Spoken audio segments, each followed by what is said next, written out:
Greenwashing is a tactic used by some companies to entice consumers. Retail expert Krista Halliday joins us now with tips on how to spot it. And let's start out, first of all, for viewers who maybe haven't heard of this term before. What is greenwashing? So greenwashing is really a complicated topic, and it expands many categories from social good to sustainability and better for you products. Really, what greenwashing is when companies provide misleading information to consumers to make them think that the products are better for you or better for the environment. Okay, and let's start off with some examples here. Yeah, absolutely. So some great examples are, and you know, not to pick on the major brands, but they do a great job at marketing. So we don't want to be fooled by marketing tactics. So marketing tactics are when brands use a certain color palette to make you think that they're better for you. Green, blue for the ocean. You know, they're very good at deciphering and creating an illusion that the product is better for you. Okay. So another great example is Greenworks. Clorox developed a sub-brand called Greenworks to make you think that everything in here is green. But really, Greenworks is just a brand name. Okay, brand name. So, and maybe if you, just for our director, if you could just kind of point to the items here. So some other things to look out for. Some other things to look out for are non-regulated icons. So here's an example of a non-regulated icon. It's just a leaf in a circle to give you the impression that this is plant-based or made from non-hazardous ingredients, when essentially it's just an icon. Okay. A good way to really decipher icons is looking for third-party regulated ones that are monitored consistently. So you have over here cruelty-free, organic ingredients, and a new one, EWG, which is a third-party regulator to say there are no hazardous chemicals in this product. Okay, and you'll see those at the back of the label on products that have earned that. Absolutely. Some products even put them right on the front. Here's an example of EWG right on a baby botanical product there. Okay, and some of the things to really look for then that like I've always known the little rabbit as the cruelty-free, right? Yeah. Absolutely. So you want to be cautious of the icons. So these are the only 3 rabbit icons that are regulated.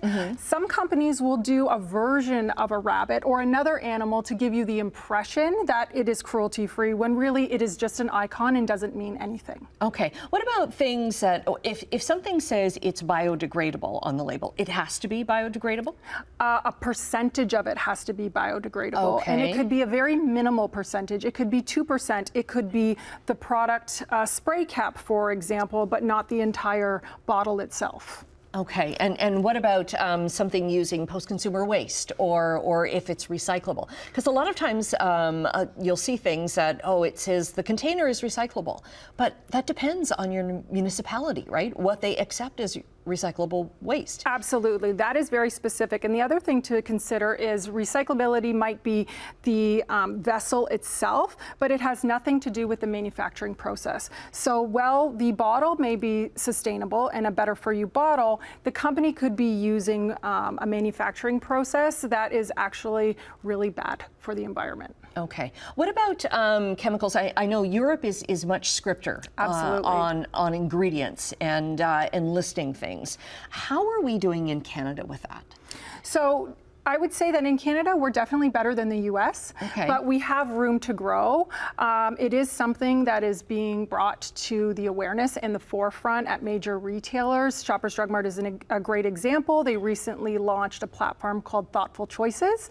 So they have their own system to regulate products that they bring in to ensure that they're better for you and better for the environment. Okay. And what are some of the other things, some good things to look for, I guess? Yeah, so some good things are simple ingredients. Simple ingredients on the back that you can understand.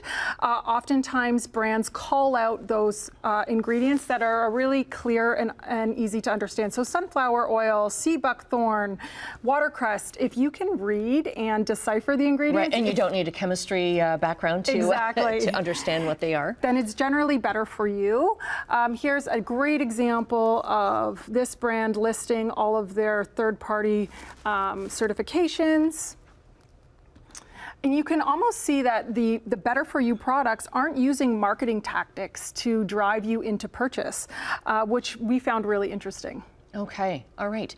So some things to look for then when you are shopping, and again, not to say that these are like evil products kind of thing. Absolutely but not. you just kind of have to be aware when you're shopping for things that, and it's like, you know, if something says dermatologist tested, Yep. right? That doesn't necessarily mean that that you're not going to have a reaction to it. Exactly. And really, it boils down to a few tips and tricks. You know, keep it simple, ingredients that you can understand, regulated icons, and don't be fooled by marketing tactics. Okay, just do your homework then. Yeah. Alrighty, we'll get more on this if you want to take another look at chch.com/morninglive. Thanks very much for coming in. Thanks for having me.